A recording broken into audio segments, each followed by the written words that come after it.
네, 오늘 보실 말씀은 갈라디아서 3장 말씀입니다.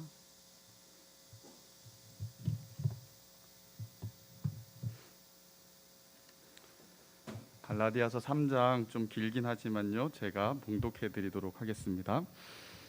어리석도다 갈라디아 사람들아, 예수 그리스도께서 십자가에 못 박히신 것이 너희 눈앞에 밝히 보이거늘 누가 너희를 꾀더냐? 내가 너희에게서 다만 이것을 알려 하노니 너희가 성령을 받은 것이 율법의 행위로냐 혹은 듣고 믿음으로냐? 너희가 이같이 어리석으냐? 성령으로 시작하였다가 이제는 육체로 마치겠느냐? 너희가 이같이 많은 괴로움을 헛되이 받았느냐? 과연 헛되냐? 너희에게 성령을 주시고 너희 가운데서 능력을 행하시는 이의 일이 율법의 행위에서냐 혹은 듣고 믿음에서냐? 아브라함이 하나님을 믿음에 그것을 그에게 의로 정하셨다 함과 같으니라.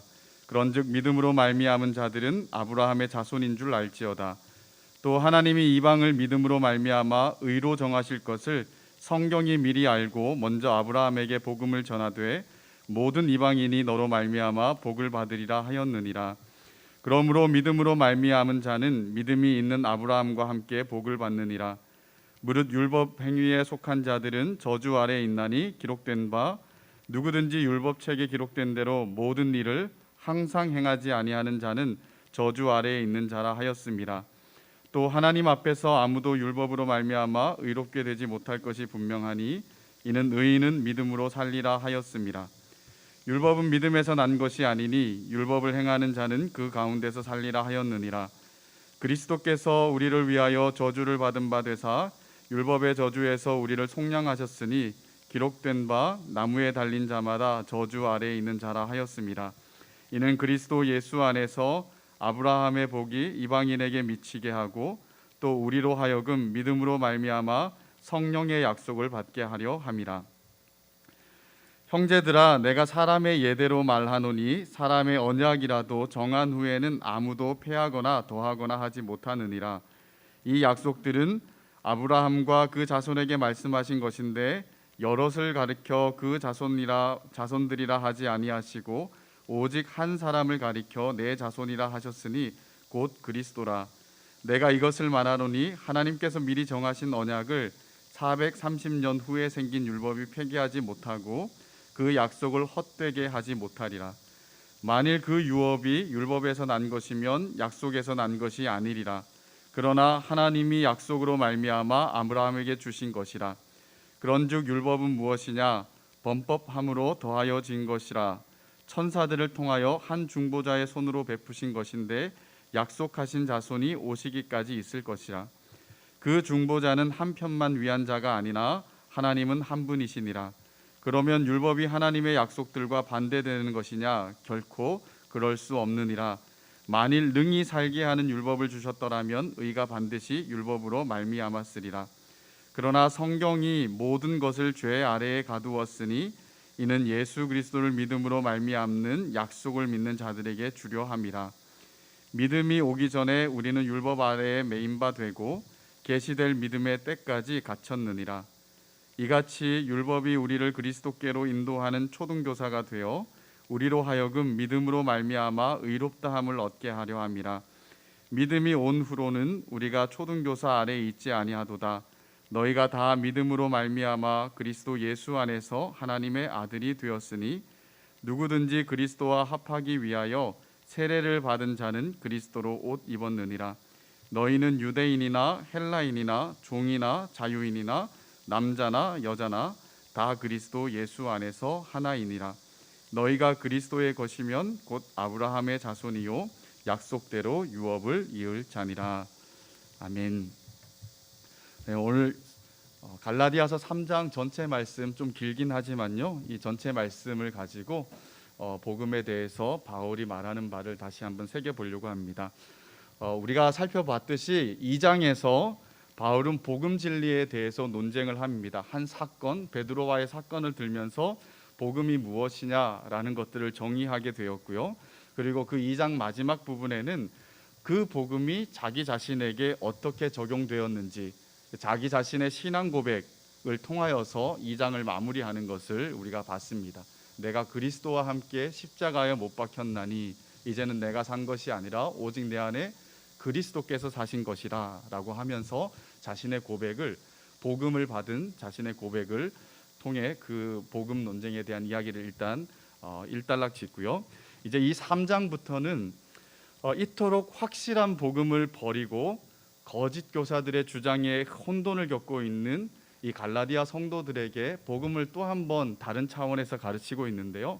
첫 번째는 그들이 받고 그들이 경험했던 복음 진리, 즉 그들의 경험에 기초하여서 너희가 받았던 복음이 어떤 것인지 한번 상기해 봐라 라고 5절까지 얘기를 해주고 있다면, 그 뒷부분은 우리가 받은 복음은 뜬금없이 나타난 것이 아니라 이미 구약에서 약속하신 바로 그 복음이다 라고 하면서 성경을 통하여서 복음을 증명해 나가고 그들에게 권면해 가는 모습을 볼 수 있습니다.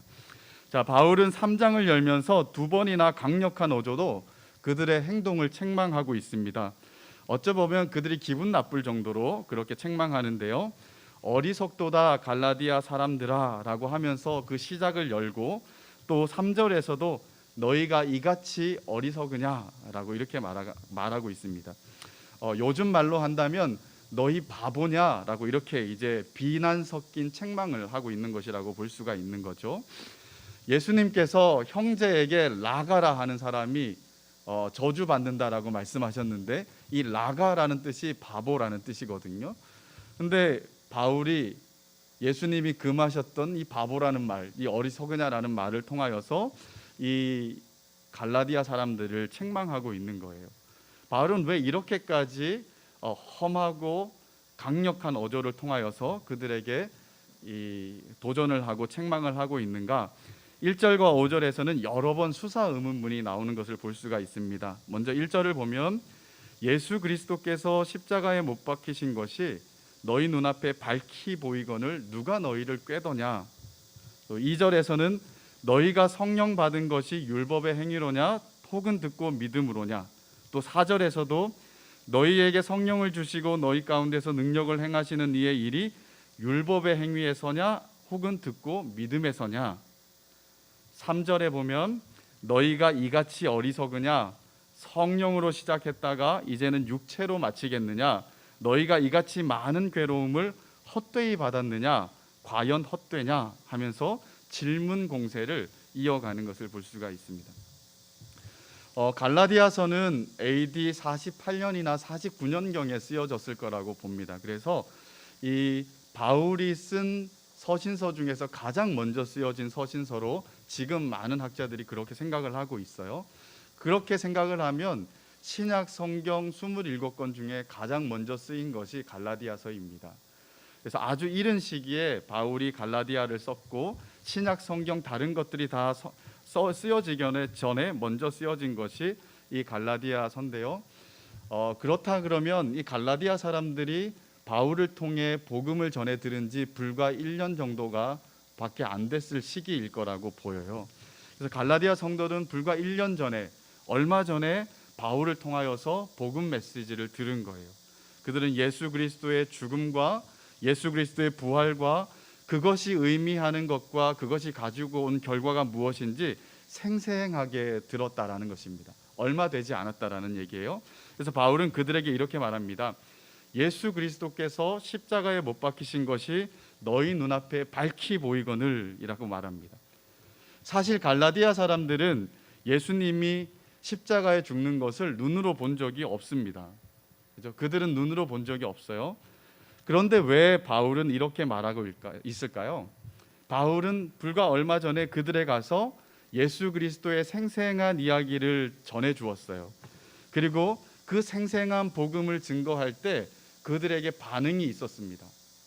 그들이 귀로 듣고 또 마음의 믿음이 생기면서 예수를 영접하고 그 예수 그리스도의 십자가 죽음과 부활, 그것이 자기 자신들에게도 적용되고 영향을 미친다라는 것을 인격적으로 예수를 경험하고 분명하게 확실하게 경험했던 사람들이 바로 이 갈라디아 사람들인 거예요.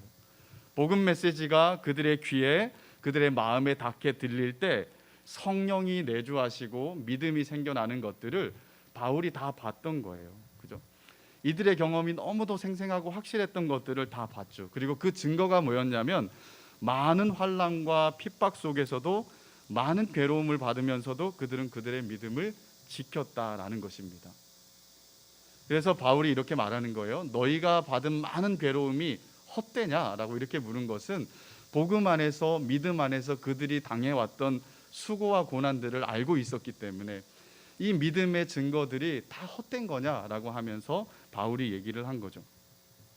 사도행전 14장 보면요, 바울이 갈라디아 교회를 복음을 전하고 얼마 후에 다시 그 교회를 다니면서 1차 전도 여행을 마치기 전에 그 각각 교회를 방문했을 때 이런 이야기를 던집니다. 제자들의 마음을 굳게 하여서 이 믿음에 머물러 있으라라고 권하고, 또 우리가 하나님 나라에 들어가려면 많은 환난을 겪어야 될 것이다. 믿은 지 얼마 되지 않은 사람들에게 하나님 나라에 들어가려면 많은 환난을 겪어야만 할 것이다 라고 이렇게 권면을 한 거예요.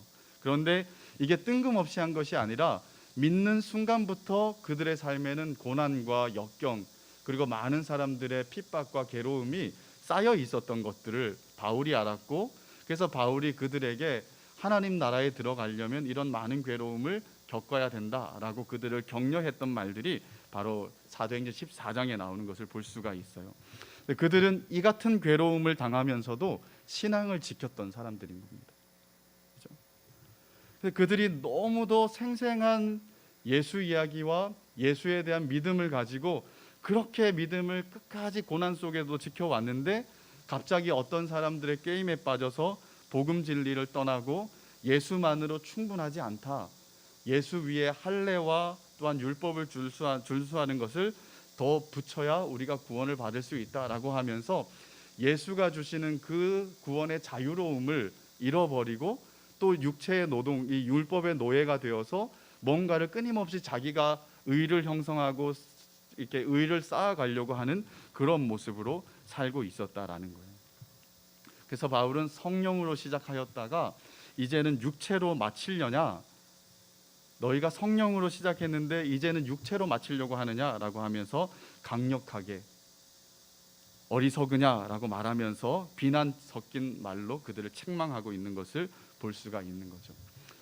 사랑하는 여러분, 오늘 만약에 바울이 우리에게 와서 우리의 모든 상태들을 보고 한마디 던진다면 어떻게 던질까요? 오늘 우리의 신앙의 상태는 어떠하고 우리의 현 주소는 어떨까요? 우리는 이 갈라디아 교인들보다 조금 더 나은 상태에 있다라고 말할 수 있습니까? 아니면 그보다도 더 열악한 상황에 있을 수 있다라고 말할 수 있습니까? 바울이 우리를 보고 너거 다 바보냐? 라고 이렇게 비난하는 그런 말을 들을 만한 혹시 그런 상황에 우리가 있지는 않은지 우리의 삶들을 좀 들여봐야 되지 않을까 싶습니다. 우리가 코로나를 이제 맞이한 지 1년 반이 지났어요. 우리 문선이가 오늘 기도할 때 코로나가 시작된 지 금방 끝날 것 같았는데 이렇게 길어졌어요. 그죠? 길어지다 보니까 우리의 마음들도 많이 이렇게 처지죠. 그죠?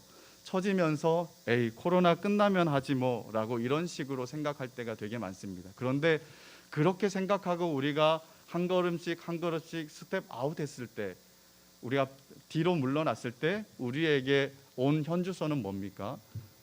게으름과 나태와 영적인 온갖 무뎌짐이 우리에게 지금 있는 거 아닐까요?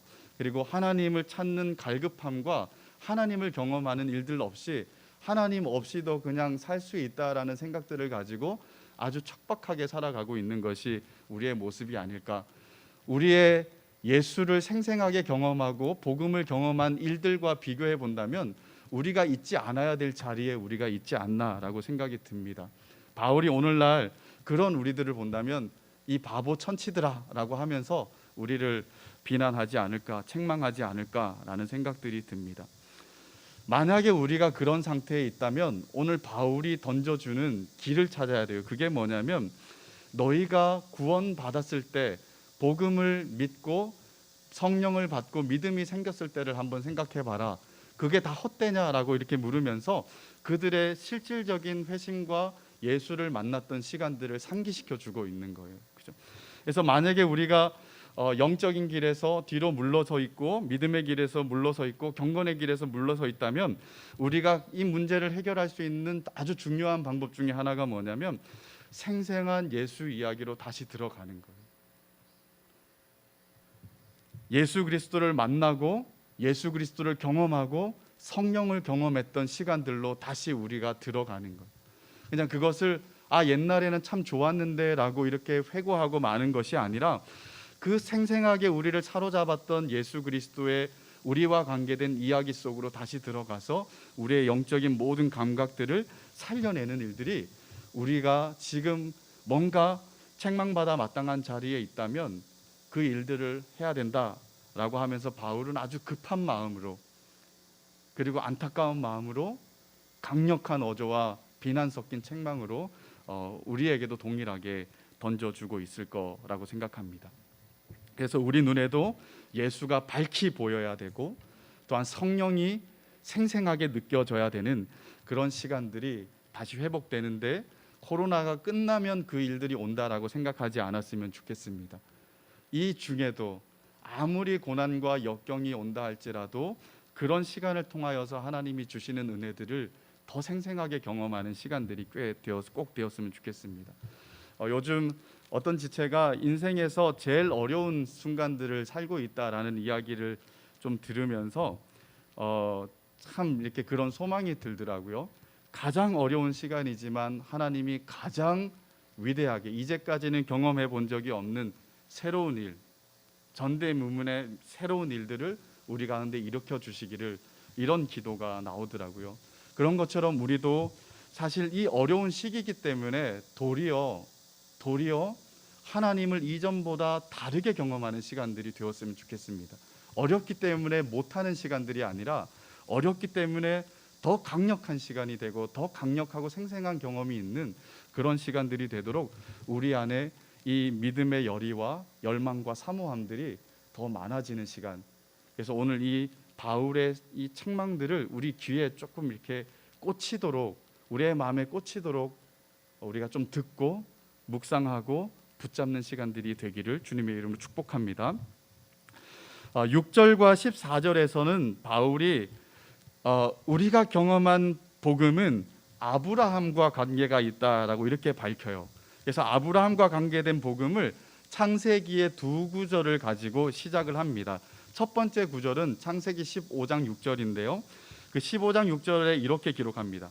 아브라함이 여호와를 믿으니 여호와께서 이를 그의 의로 여기셨다. 믿었기 때문에, 믿음으로 그를 의롭다 여겼다라는 이야기가 나와요. 그리고 12장 3절 끝부분에 보면 아브라함을 통하여서 땅의 모든 족속이 너로 말미암아 복을 받게 할 것이다 라는 하나님의 계획이 나옵니다. 그래서 이 두 구절을 가지고 우리가 받은 복음이 구약과 어떤 관계가 있는지 이제 풀어 나가는 것을 볼 수 있습니다. 아브라함은 하나님을 믿음으로 의롭다함을 얻었습니다. 그리고 8절을 한번 보세요. 또 하나님이 이방을 믿음으로 말미암아 의로 정할 것을 성경이 미리 알고 먼저 아브라함에게 복음을 전하되 모든 이방인이 너로 말미암아 복을 받으리라 하였느니라 라고 이렇게 밝힙니다. 이게 무슨 뜻입니까? 하나님은 믿음으로 의롭다함을 얻는다라는 이 복음을 모든 사람에게 다 동등하게 적용시킬 것들을 미리 결정하시고 아시고 아브라함에게 먼저 그 복음을 전했다라는 거예요. 그죠? 아브라함에게 먼저 그 복음을 전하고, 그리고 이 아브라함에게 전한 복음을 통하여서 모든 이방인들도 동일하게 복을 받게 하실 것이다 라고 창세기 12장과 15장을 그렇게 해석을 하고 있는 거죠. 그렇기 때문에 아브라함의 후손은 단순히 혈통적인 유대인들이 후손이 아니라 바로 이신칭의 믿음으로 의롭다함을 얻는다라는 이 이신칭의 복음의 진리를 따라서 믿음으로 의롭다함을 얻은 유대인이든 이방인이든 이런 모든 사람들이 참된 아브라함의 자손이 되는 것이다, 믿음을 따르는 후손이 되는 것이다 라고 이렇게 말을 하고 있는 것입니다. 그래서 이방인이냐 유대인이냐 이런 논쟁들은 사실은 유대인들이 생겨나기 전, 아브라함으로부터 생겨나기 전 아브라함에게 이미 하나님께서 그것을 초월하는 복음, 이방인과 유대인에게 다 적용되는 믿음과 이신칭의 복음이 그에게 먼저 증거되었다라는 것이죠. 그래서 우리에게 구원이 어떻게 오냐라고 했을 때 이 바울은 서슴없이 믿음으로 오는 것이다. 그리고 이것은 아브라함도 그랬고 그 모든 이스라엘과 지금 믿게 되는 이방인에게도 동일하게 적용되는 거다. 결코 율법의 행위에 달린 것이 아니다라고 단언합니다. 그리고 10절에서는 이렇게 말합니다. 율법의 행위에 달린 것이 아니다라고 말하면서 무릇 율법 행위에 속한 자들은 저주 아래에 있다라고 말합니다. 자, 율법 행위에 속한 자들이라는 말은요, 율법의 행위로 구원을 얻으려고 하는 사람들을 말합니다. 율법의 행위로 구원을 얻으려고 하는 사람들은 저주 아래에 있을 수밖에 없다라는 거죠. 왜 그렇습니까? 그 행위로는 절대로 구원을 이룰 수 없기 때문에, 불가능하기 때문에 저주에서 벗어날 수 없다라는 거죠. 율법의 행위로 구원을 얻으려면 두 가지를 충족해야 됩니다. 지난번에 우리가 살펴봤던 것처럼 율법책에 기록된 모든 항목들을 항상 지켜야 구원을 받을 수 있다라는 거예요. 그런데 인간은 죄인이기 때문에 이 율법의 행위를 성취하고 율법의 행위로 따른 의를 이룰 수가 없다라는 거예요. 100% 실패할 것이 너무도 뻔하기 때문에 그들의 그런 노력과 그들의 수고들은 다 헛될 수밖에 없고, 그리고 그들의 그런 길에서 벗어나지 못한 사람들은 결국 저주 아래에서 벗어날 수 없는 삶을 살 수밖에 없다라는 거죠. 그렇다면 어떻게 해야 되는가? 율법의 행위로 의를 얻을 수 없기에 그러면 우리는 어떻게 해야 되는가 했을 때 성경은 다른 의가 필요하다. 그래서 다른 의를 하나 등장시킵니다. 로마서 3장에 보면 그러나 이제는 율법 외에 하나님의 한 의가 나타났다라고 이렇게 말합니다. 근데 하나님의 한 의가 어떻게 우리에게 오게 되었는가? 갈라디아서 3장 13절에서 아주 간단하게 얘기를 합니다. 13절을 보면 그리스도께서 우리를 위하여 저주를 받은 바 되사 율법의 저주에서 우리를 속량하셨으니 기록된 바 나무에 달린 자마다 저주 아래에 있는 자라 하였습니다. 예수 그리스도를 통해 온 한 의가 우리가 붙잡을 유일한, 저주에서 벗어날 수 있는 유일한 길이다라고 말하는 거죠. 자, 우리 구원의 원리를 3장 13절에서는 속량이라고 이렇게 말합니다. 속량이라는 말은 구속이라는 말로 바꿀 수 있고요. 속량이라는 것은 값을 주고 사서 해방시켜 주는 것을 이야기를 합니다. 그래서 예수 그리스도께서 값을 지불하시고 우리를 사서 자유를 주셨다라는 것이 이 안에 담겨 있는 의미죠. 근데 12절을 보면 이렇게 말합니다. 율법은 믿음에서 난 것이 아니다. 자, 믿음에서 난 것이 아니다라는 말은 믿음과 율법은 길이 다르다, 서로 다르다라는 얘기를 하고 있는 거예요. 그러면 율법이 뭐냐 했을 때 율법은 하나님의 의의 최소한의 기준이라고 이렇게 볼 수 있습니다. 그리고 이 율법은 요청을 해요. 뭐를 요청하냐면 이 율법을 지킬 것을 요청을 합니다. 순종할 것을 요청하는 거죠. 그래서 순종하는 자들에게는 의롭다라고 이렇게 말해주는 거예요. 근데 불순종하는 자들에게는 불순종하고 거기서 불의하다라고 선포하는 거예요. 근데 선포하는 거에만 끝나는 것이 아니라 불의하기 때문에 이런 형벌이 마땅하다 해서 형벌을 구형하고 심판하는 것까지가 바로 율법이 하는 일이라고 볼 수 있는 거예요. 그래서 율법의 정죄와 형벌이 이 율법을 다 지켜낼 수 있고 항상 지켜낼 수 없는 이 인간들의 상태들을 보면서 끊임없이 정죄하고 끊임없이 형벌을 구가하고 그리고 끊임없이 심판을 하기 때문에 이 율법의 행위 따라 살려고 하는 사람들은 저주 아래에서 벗어날 수가 없다라고 이렇게 말합니다. 자, 저주 아래에서 벗어날 수 없다라는 말은 뭐냐면 곧 그런 자들은 다 나무에 달려 죽어야 된다라는 거예요. 구약에는 나무에 달린 자마다 저주받은 자다라고 얘기해 주고 있어요. 형벌이죠. 그래서 이 율법의 행위대로 따진다 그러면 모든 인류들은 다 죄인이고 다 범죄한 사람들이기 때문에 모두가 다 나무에 달려 마땅하다라는 거예요. 그런데 그 죄인 한 사람 한 사람이 달린 것이 아니라 누가 나무에 달렸냐면 예수께서 나무에 달리셨다라는 거예요. 예수께서 저주받았다라는 거죠. 왜? 왜 예수께서 저주받고 나무에 달리셨는가? 그것은 우리를 위하여 율법의 저주에서 우리를 속량하시기 위해서 그렇게 했다라는 것입니다. 그래서 이 속량이라는 말은 값을 지불했다, paid off 됐다라는 이야기를 하는 거예요. 어떤 값인가? 예수가 대신 십자가의 저주의 죽음을 죽으신 것입니다. 그렇죠?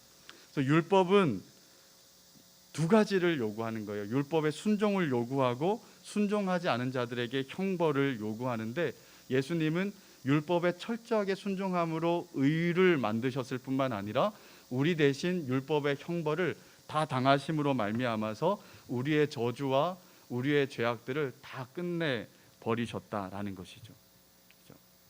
그래서 이 일들을 이루시기 위해서 예수님께서 값을 지불하셨다라는 거예요. 근데 예수님은 부자니까, 예수님은 온 천하 만물을 다 가지고 계신 분이시니까 딱 가지고 있는 소유를 떼어서 자, 이거면 되니? 얼마면 돼? 해서 이걸로 딱 지불하고 끝낸 것이 아니라 자신의 몸을 찢고 자신의 피를 흘리면서 생명을 쏟아내면서 값지불을 하셨다라는 거예요. 그렇기에 이 모든 진리와 생생한 예수 이야기를 믿는 자들에게 그 믿음으로 의롭다함을 얻게 하고 의롭게 여겨주시는 일들이 우리에게 오게 되었다라는 것입니다. 그래서 율법의 행위를 따라 사는 사람과 믿음을 따라 사는 사람들은 천양지차가 일어날 수밖에 없는 거예요. 그죠? 그래서 율법의 행위를 따라 사는 사람들은 끊임없이 저주 아래 있을 수밖에 없고, 왜? 이룰 수 없는 삶이기 때문에. 그러나 믿음을 따라 사는 사람들은 우리가 이룰 수 없는 것을 구주께서 이루어 주셨기 때문에 구주의 의를, 공로를 의지하여서 나아갈 때 그 구주께서 이루신 것이 다 우리 것이 되어지는 놀라운 일들이 벌어지게 된다라는 것입니다. 그런데 지금 갈라디아 사람들이 어떻게 하고 있습니까? 얼마 전까지 그 복음을 받고 믿음을 따르는 삶을 살았었는데 거짓 선생들의 그 유혹에 다시 율법의 행위를 따르는 삶을 살려고 다시 저주의 삶으로, 종의 삶으로 돌아가는 모습을 보이고 있다라는 거예요. 사랑하는 여러분, 우리는 어떻습니까? 율법의 행위를 따라 사는 삶을 살려고 합니까? 아니면 구주 예수 그리스도를 믿는 믿음을 따르는 삶을 살려고 합니까? 우리의 신앙이 깊지 않으면 이런 삶들이 나타날 수 있어요. 예를 들어서 적당하게 하나님을 달래야 되겠다라는 생각들을 가지고 사는 사람들이 있어요. 그죠?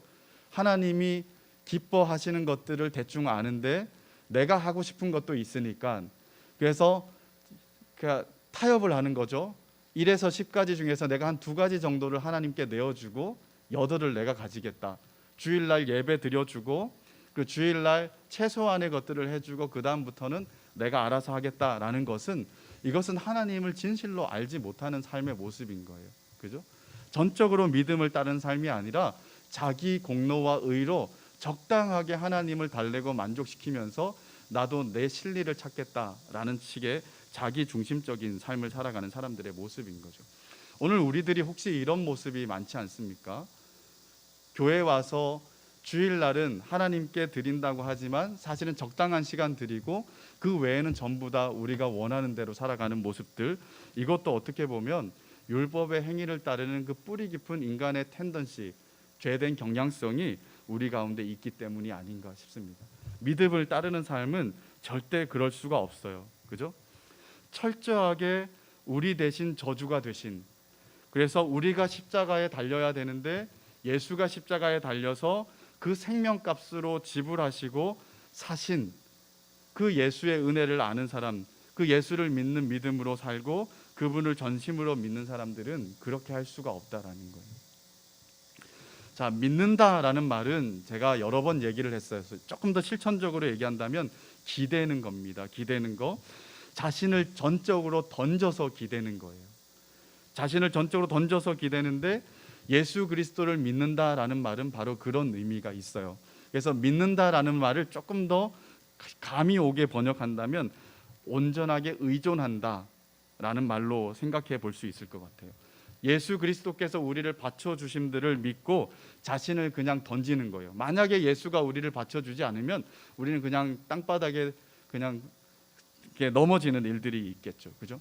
그런데 예수 그리스도가 확실하게 우리를 받쳐줄 것들을 우리가 알기 때문에 우리 전체를 던져 넣는, 완전히 몸을 이 균형을 잃을 정도로 그렇게 우리를 넘어지도록 우리를 예수님께 기댈 때 그것을 믿는다라고 말하는 거예요.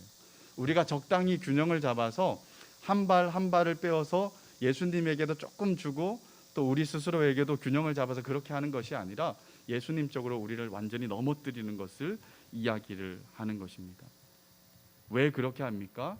예수 그리스도께서 우리의 모든 삶의 문제들과 죄의 문제들 다 지불하시고 우리에게 생명과 우리에게 하나님 나라의 그 모든 복된 것들을 우리에게 주셨기 때문에 예수만이 살 길이고 예수만이 유일한 길이고 예수밖에는 우리에게는 길과 방법이 없다라는 것을 알고 그분에게 우리의 모든 것들을 던져 넣는 것, 이것을 예수님을 믿는다라는 것의 진짜 의미인 거죠.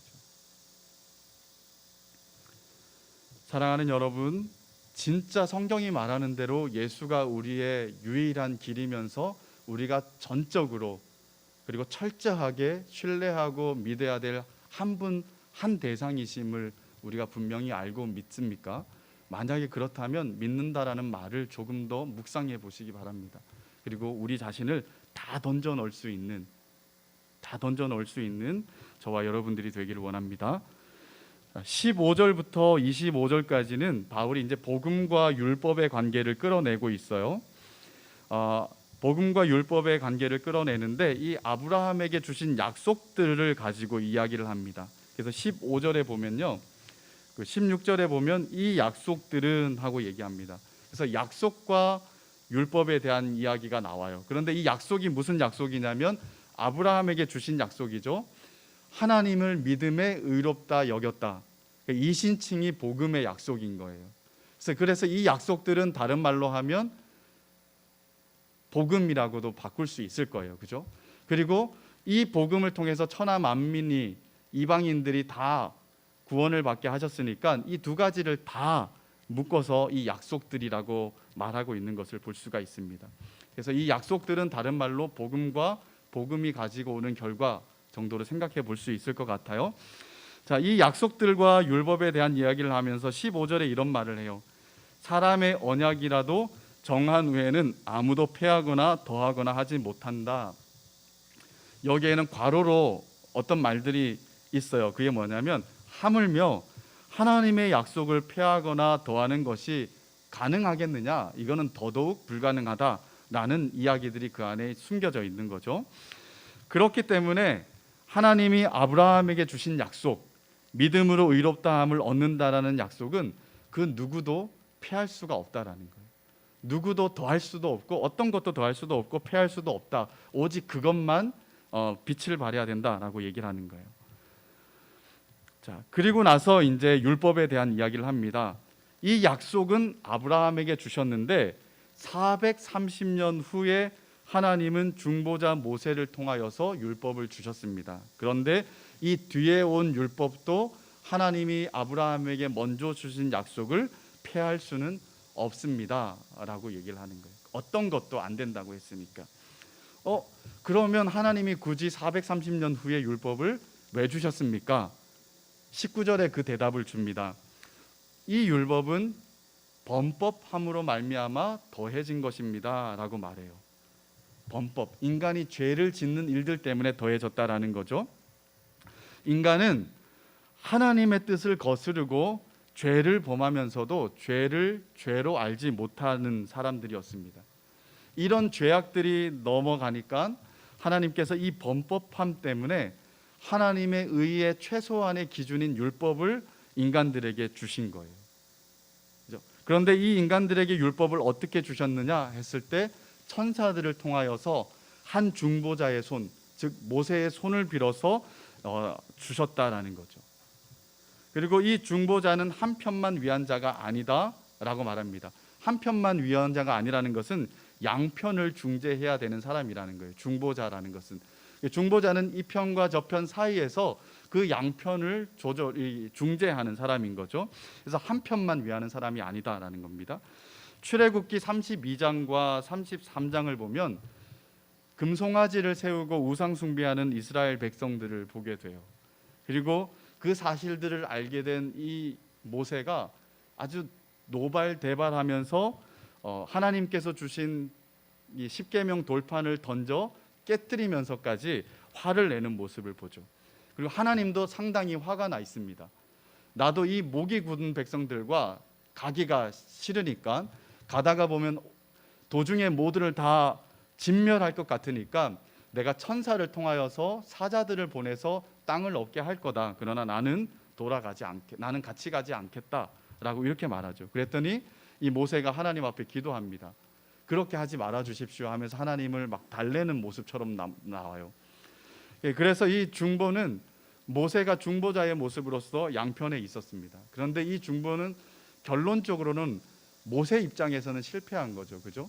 왜냐하면 40년 내내 이스라엘 백성들은 끊임없이 하나님 앞에 실패하는 모습들을 계속 보여줬기 때문입니다.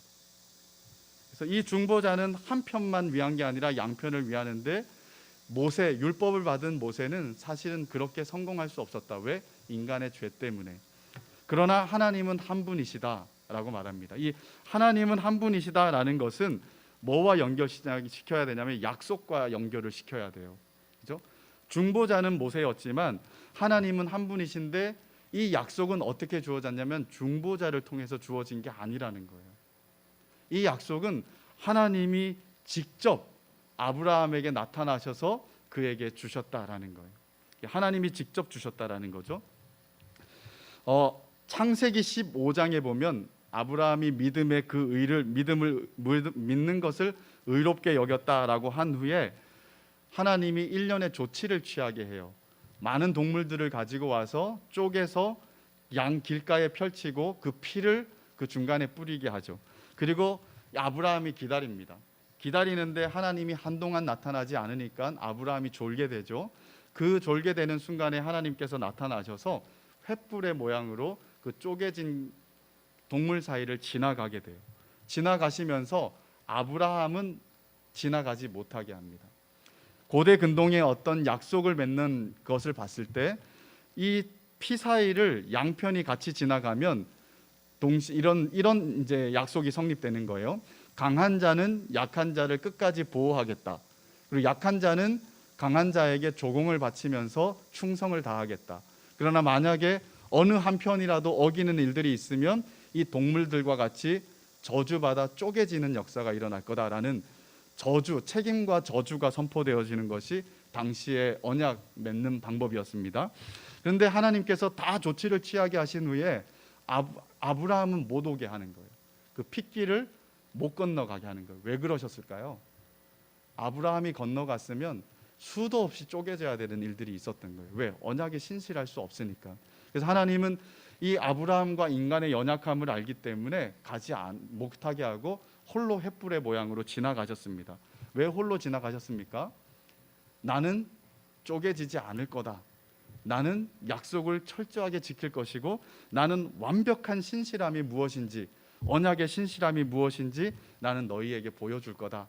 즉 하나님의 언약적 신실함에 대한 하나님의 자신감이었다라고 볼 수가 있는 거예요. 그래서 하나님은 한 분 하나님인데 이 약속을 하나님이 직접 주셨고, 그리고 하나님은 이 약속을 끝까지 완벽하게 이루시는 신실함을 보이실 거다. 그래서 중보로 받은 율법과 하나님이 직접 주신 약속과의 차이점을 이렇게 기록하고 있는 거예요. 그렇다면 하나님의 약속과 이 이신칭의 복음과 이 율법은 반대되는 것입니까? 반대되는 것입니까? 라고 이렇게 질문을 던지죠. 그리고 바울은 단호하게 얘기합니다. 결코 그럴 수 없다. 절대 반대되는 것이 아니다라는 거죠. 율법을 주신 분도 하나님이십니다. 모세의 손을 베풀어 주셨지만 하나님이 주신 거죠. 아브라함에게 직접 약속을 주신 것도 하나님이십니다. 그래서 율법과 약속 다 하나님으로부터 나온 것이기 때문에 다를 수가 없어요. 그러나 용도가 다른 거예요. 용도가 달라요. 그래서 성경은 이렇게 말하죠. 만일 능히 살게 하는 율법을 주셨더라면 의가 반드시 율법으로 말미암았을 것이다 라는 거예요. 그래서 애당초 율법 자체를 죄인된 인간, 죄된 본성을 가진 인간들에게 구원의 방편으로 주신 것이 아닌 거예요. 뭐냐면 죄를 깨닫게 하기 위해서 주신 거라는 거예요. 그래서 살게 하는 율법을 주셨더라면 의가 반드시 율법으로 말미암았을 것인데, 그런데 그럴 수 없기 때문에 다른 의를, 약속을 통한 의를 주셨다라는 거죠. 그래서 율법은 정죄합니다. 불순종한 모든 사람들에게 형을 내리고 심판을 요구하죠. 그리고 이 정죄와 심판, 그리고 모든 것을 죄 아래 가두는 것이 바로 이 율법이 하는 기능이라는 거예요. 그래서 오늘 본문에 보면 그 이야기가 있죠. 22절입니다. 그러나 율법이 모든 것을 죄 아래 가두었으니 이는 예수 그리스도를 믿음으로 말미암는 약속을 믿는 자들에게 주려 한다. 자, 왜 율법을 주셔서 모든 사람을 정죄하고 죄 아래 가두었느냐 했을 때 이 방법으로는 불가능하다. 그러나 하나님이 내주신 다른 길이 있다라는 것을 보고 그것을 붙잡게 하려고. 그것이 뭡니까? 예수 그리스도를 믿음으로 말미암는 약속을 믿는 자들에게 하나님께서 주게 하시는 그 복음을 붙잡게 하기 위해 그렇다라는 거예요. 그래서 율법은 우리로 하여금 거룩하시고 공의로우신 하나님 앞에서 우리 자신의 본 모습을 보고 좌절하게 하고 절망하게 하려고 주셨다라는 거예요. 그리고 아브라함에게 약속을 주신 하나님과 그 약속의 성취자이신 예수님을 보고 믿음으로 의롭다함을 얻게 하기 위하여서 하나님이 율법을 주셨다라는 거예요. 자기 자신과 자기 자신의 죄됨과 그리고 하나님의 구원의 방편을 보게 하기 위해서 율법을 준 거예요. 그래서 24절에서 이 율법을 초등교사라고 얘기를 하는 겁니다. 초등교사. 이 초등교사라는 말은요, 로마 시대 때 이제 주인이 있었어요. 주인이 자신의 아들을 키우기 위해서 종 중에 뛰어난 사람이 있으면 그에게 맡기는 거예요. 그래서 그 종이 그 주인의 아들, 상속권을 가진 지인의 아들이 어느 일정한 나이가 자랄 때까지 스승으로서 그에게 가르치는 일을 하게 되는 거죠. 그래서 옛날 성경에서는 몽학 선생이라고 이렇게 얘기를 합니다. 그죠? 비록 이 아이는 선생이 종이긴 하지만 일정한 나이까지는 선생을 존중하며 그 선생 아래에서 선생에 의해서 키워져야 되는 시간들이 있어야 된다라는 것입니다. 그런데 어느 순간 그 정한 나이가 지나면 완전히 역전되는 상황들이 생기게 된다라는 거예요. 그죠? 그래서 율법과 이 복음의 관계를 그렇게 이 몽학선 초등교사와 그 주인의 아들과의 관계처럼 풀어나고 있는 거예요. 자, 이렇게 율법이 몽학 선생의 역할을 언제까지 해야 되는가 했을 때 성경에서는 믿음이 오기 전까지라고 말합니다. 믿음이 오기 전까지. 율법이 하는 것은 우리를 그리스도께로 인도하고 그리스도를 믿는 믿음이 오기까지 바로 그 일들을 하게 된다라고 이렇게 말하는 거죠. 그래서 율법은 두 가지를 하는 거예요. 어떻게? 인간을 끊임없이 정죄하면서 우리가 얼마나 죄인된지를 알게 하는 거예요. 그래서 더 절망하게 하고 더 좌절하게 하는 거예요. 절망하고 좌절하는 그 깊은 수렁 속에서 뭘 보냐면 하나님이 나와 상관없이 만들어내신 의를 보게 만들고 그 복음 아니면 길이 없다라는 것을 알고 그 구원의 은혜를 감격적으로 붙잡게 되는 이 두 가지, 예수 그리스도께로 인도하는 일들을 하게 되는 것이 바로 이 율법이 가지고 있는 기능과 용도라는 것입니다. 사랑하는 여러분, 우리가 복음을 얼마나 깊이 있게 알고 있느냐라는 것은 율법을 통하여서, 즉 하나님의 거룩하심을 통하여서 우리가 얼마나 죄인 됐는지를 아는 것과 직결됩니다. 우리의 죄에 대해서 감이 떨어지면 하나님의 은혜가 그렇게 깊이 있게 느껴지지 않아요. 왜냐하면 내가 그렇게 죽을 죄인이 아니기 때문에 하나님의 은혜도 적당히 필요하다라고 생각하게 되겠죠. 그죠? 그런데 율법 안에서 절망하고 절망할수록 나에게 소망이 없어져 버리는 거예요. 나에게는 작은 일만의 소망과 의도 기대할 수 없는 사람이구나라는 것들이 깊어질수록 예수 그리스도가 절대적으로 필요한 것이 되겠죠. 믿음의 핵심이 뭐냐면 예수님이 절대적으로 필요합니다라는 것에 대한 인정이에요. 믿음이 내가 의지를 막 작용해갖고 내가 더 믿어야 됩니다라는 식의 어떤 믿습니다 하면서 내 믿음을 고취시키는 것이 믿음의 핵심이 아니라, 믿음은 우리를 철저하게 깨닫고 예수를 알고 예수가 절대적으로 필요합니다라는 것들을 더 깊이 인식하는 것이 믿음의 핵심이라고 볼 수가 있는 거죠. 그래서 오늘 본문은 개인의 경험과 그리고 구약을 통한 이 일련의 복음 증거를 통하여서 어디에 우리의 눈이 이렇게 꽂히게 만드냐면 예수 그리스도에게 꽂히게 만드는 거예요. 이 믿음이 결국 누구에게서 오는가? 그리고 믿음의 결과가 그 27절부터 6절부터 있거든요. 예수 그리스도를 믿게 되었을 때 우리는 하나님의 아들들이 되고 그리스도와 합하기 위해서 세례를 받는 자는 그리스도를 옷 입는 존재가 된다라고 하면서 믿음 따라 된 어떤 귀한 결과에 대한 이야기를 합니다. 그리고 이 모든 결과들이 다 어떻게 오게 되느냐? 예수 그리스도 때문에 온다라는 거예요. 여러분, 예수 그리스도를 생각할 때 우리에게 가장 먼저 드는 생각들은 뭡니까? 그리스도를 생각할 때 그리스도가 나의 구원자이시고 그리스도 때문에 내가 하나님 앞에 용납이 되었고 그리스도 때문에 내가 받아 누리지 못할, 마땅하지 않던 그 많은 것들, 하나님의 아들과 그리스도로 옷 입는 일들, 영광스러워지는 일들이 있었다. 그 모든 찬란함들을 다 생각하면서 이게 다 예수님 때문입니다 라고 우리가 그렇게 고백이 되어지는 그런 신앙의 생활들을 지금 하고 있습니까? 아니면 그리스도께서 우리에게 주신 것들은 관심이 없고 그냥 오늘 우리의 삶 속에서 우리가 힘겨워하고 버거워하는 것들, 그런 것들이 조금 해결되지 않은 것들, 아는 괴로움 때문에 예수가 필요한 거, 예수의 영광이 다 보이지 않고 그냥 눈이 가려진 채로 살아가는 모습이 우리 안에 많을까요? 좀 우리가 어떤 존재인지를 좀 잘 알아야 되지 않겠습니까? 예수가 주신 것이 뭔지를 알아야 되지 않겠습니까? 우리가 얻으려고 하는 그 별거 아닌 것과 예수와 예수가 주신 것들을 생각하면 비교할 수 없는 차이가 있는데 우리는 이런 것들은 보지 않고 여기에 눈이 꽂혀갖고 한없이 힘들어하고 슬퍼하고 불평하고 원망하면서 우리의 삶들을 허비하고 있는 그런 모습은 우리 안에 없나? 그래서 우리가 진짜 봐야 되는 게 예수인데, 이게 예수를 봐야 된다라는 것이 좀 더 풍성한 의미로 우리 모두에게 다가왔으면 좋겠어요.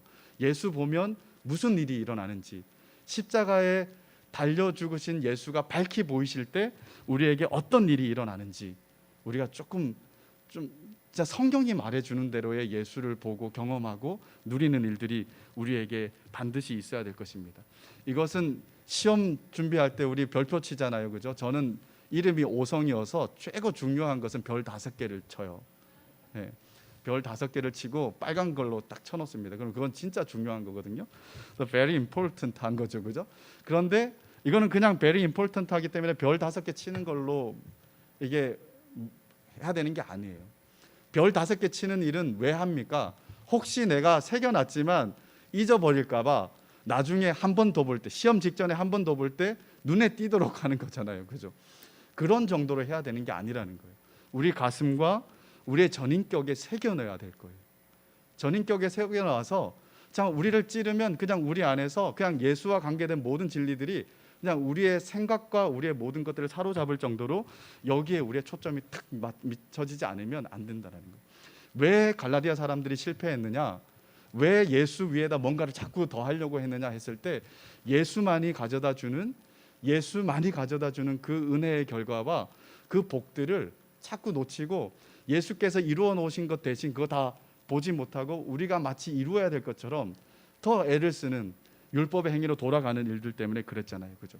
여기에는 예수를 알지 못하고 보지 못하는 것이 주요한 이유라고 생각이 들어요. 그래서 오늘 이 바울이 책망했던 이야기, 오늘 이 복음의 이야기를 통해서 우리가 다 살려내기를 원하는 것은 밝히 보이거늘, 예수가 밝히 보이거늘, 그리고 성령을 경험한 것이 그렇게 생생하거늘 라고 하는 그 이야기처럼 우리가 책망도 받아야 되지만 다시 예수 그리스도가 영의 눈이 열려서 밝히 보이는 일들이 있고 성령이 그토록 생생하게 경험되어지는 일들이 우리 삶 속에서 좀 충만했으면 좋겠습니다. 그것이 우리로 하여금 얼마나 부요하게 하고 얼마나 넉넉하게 하고 얼마나 이기게 하는지, 그래서 그것들을 경험하면서 우리가 모일 때마다 예수 이야기와 예수로 인한 그 승리들이 좀 가득한 그런 성도의 교제가 되기를 주님의 이름으로 축복합니다. 이 시간 우리 같이 한번 찬양하면서 말씀을 기억해 보기를 원하는데요, 우리 예수로 사네, 우리 찬양 같이 한번 드리겠습니다.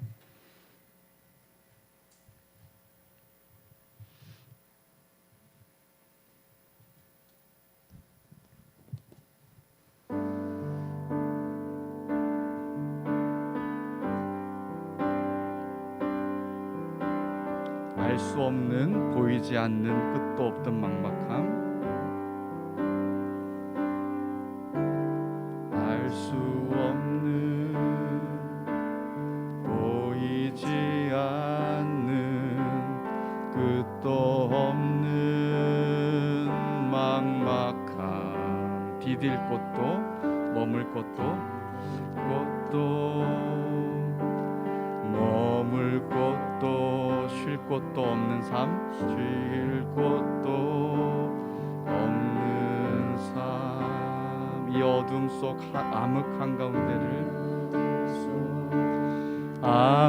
한가운데를 홀로 바라보시는 분, 아무도 없는 이곳으로 다가오시는 그 한 사람, 예수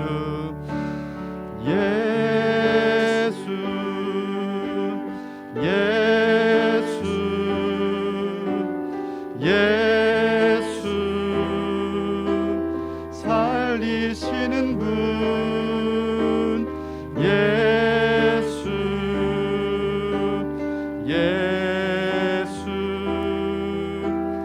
예수로 사네. 알 수 없는, 한 번 더 찬양합니다. 보이지 않는, 우리 눈을 감고 한번 찬양 드리겠습니다. 끝도 없는 막막함, 디딜 곳도 머물 곳도, 디딜 곳도 머물 곳도 쉴 곳도 없는 삶, 쉴 곳도 없는 삶, 이 어둠 속 암흑 한가운데를, 이 어둠 속 암흑 한가운데를 홀로 바라보시는 분, 바라보시는 분, 아무도 없는 이곳으로, 아무도 없는 이곳으로 다가오시는 그 한 사람, 다가오시는 그 한 사람, 예수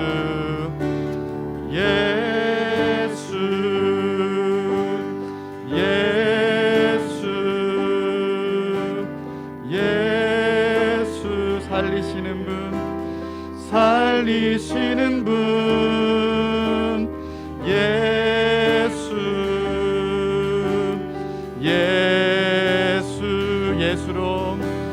예수로 사네, 예수로 사네, 예수로 사네, 그 힘으로 서네, 예수와 가네, 그의 길로 걷네, 그 안에서 보네, 그 영광을 보네, 예수로, 예수의 삶으로 예수로 사네, 예수로 사네, 그 힘으로 서네,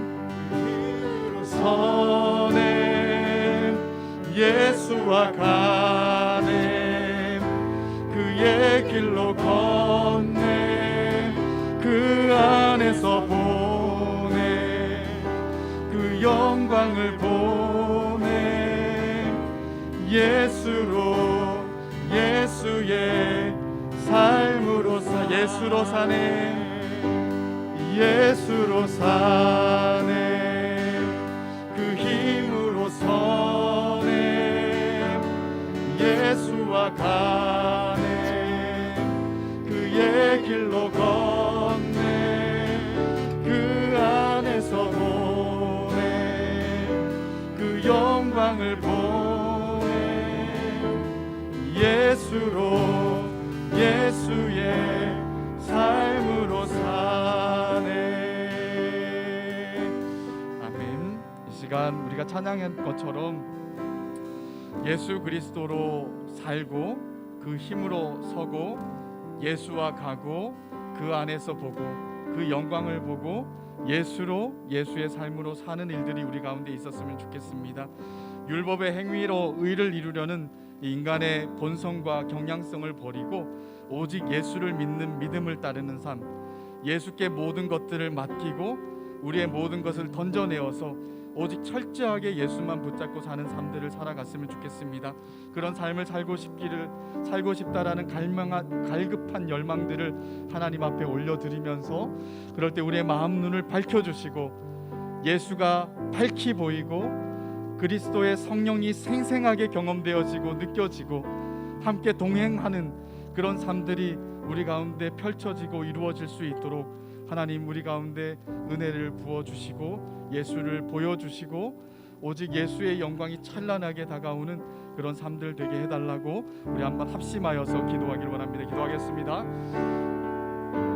사랑하는 하나님, 이 시간에 우리가 하나님 간구합니다. 바울이 이 갈라디아 교인들을 향하여서 하나님 어리석으냐 왜 이렇게 바보 같으냐 라고 하며 책망하는 소리가 우리의 귀에 들리고 꽂히게 해주십시오.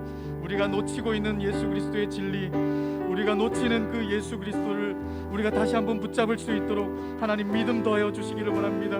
그리고 위해서 우리의 마음 눈을 밝혀주시고 우리의 눈을 열어주셔서 생생하게 밝히 십자가에 못 박혀 죽으신 우리 대신 저주가 되시고 우리의 모든 것들을 다 감당하시면서 우리에게 참된 구원과 은혜와 영광을 열어주신 예수 그리스도를 밝히 볼 수 있는 저희의 믿음이 될 수 있도록 도와주시기를 원합니다. 그리고 주님 성령으로 말미암아 우리가 어떻게 하나님을 아버지로 부르는지 예수 그리스도를 믿음으로 생겨난 그 생생한 성령을 경험하는 일들이 우리 가운데 있게 해주십시오. 그래서 주님이 우리에게 열어주신 복이 얼마나 놀랍고 위대한지 하나님 우리의 삶에 느끼는 어떤 어려움과 하나님 어떤 불편함과 핍박과 고난이라 할지라도 갈라디아 교인들이 하나님 나라에 들어가기 위해 그 복음 때문에 그 복음의 경험이 진짜였기 때문에 그 많은 것들을 그 많은 괴로움들을 다 겪고 다 극복하며 살아왔던 것처럼 우리의 삶의 자리에서도 그렇게 극복하고 이기고 넉넉하게 주님 아버지 넘어가되 그 작은 것들에 사로잡히는 것이 아니라 예수 그리스도를 통해 열어주신 하나님의 큰 것들 아니 예수 그리스도라는 그 놀라운 찬란한 영광들을 바라보면서 우리의 삶들을 하나님 넉넉하게 이겨가는 저희들 되게 해주십시오. 그래서 하나님의 세상의 이 크고 작은 어려움들이 예수를 압도하여서 우리 속에서 예수를 향한 시선을 없애버리는 것들이 아니라 예수에 대한 시선, 예수가 우리 눈에 보임으로 말미암아 생생하게 보임으로 말미암아 도리 우리의 삶의 많은 것들이 다 아무것도 아닌 것처럼 그렇게 하나님 정말 어떤 위협과 어려움 속에서도 자기 성에 나오는 영축같이 그렇게 하나님 주신 담대함과 넉넉한 자신감으로 그렇게 삶을 살아내고 이겨내고 그 삶의 자리에서 하나님을 온전하게 예배하고 하나님을 영화롭게 하는 그렇게 복음을 복음되게 하는 그 귀한 지체들 한 사람 한 사람 다 되게 주께서 감사하여 주시옵소서.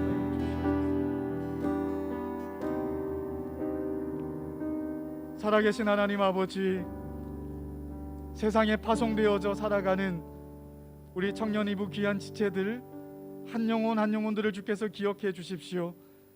넉넉지 않고 참으로 우리의 마음을 낙담시키고 우리의 마음을 힘들게 하고 좌절케 하는 수많은 관계와 세상의 많은 환경 속에서 우리가 만신창이가 되어 하나님 앞에 나올 때가 참으로 많음을 주님 고백합니다.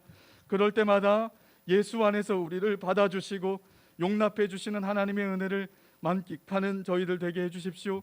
그리고 우리를 회복시키실 때마다 우리의 마음 눈을 열어주시고 정말 우리 눈에 예수 그리스도가 밝히 보이는 믿음을 소유하게 하시고 성령이 생생하게 경험되어지는 성령의 사람 되게 해주셔서 그 세상의 작은 것들이 크게 느껴지는 것이 아니라 하나님이 더욱 크게 느껴지고 예수 그리스도가 더욱 크게 보여짐으로 말미암아 세상 것들을 넉넉하게 이기면서 살아갈 수 있는 믿음의 사람 한 사람 한 사람 다 될 수 있도록 주님 간섭하여 주시옵소서.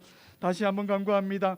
우리 귀한 청년들의 삶 가운데 역사하여 주셔서 예수가 십자가에 못 박히신 예수가 밝히 보일 뿐만 아니라 성령이 정말 생생하게 그렇게 정말 우리의 전인격을 다 사로잡으면서 진실되게 경험되어지는 일들이 매 순간 넘쳐나는 성령의 사람들, 십자가 복음의 사람들 다 되게 하여 주시옵소서. 예수님 이름으로 기도드립니다. 아멘.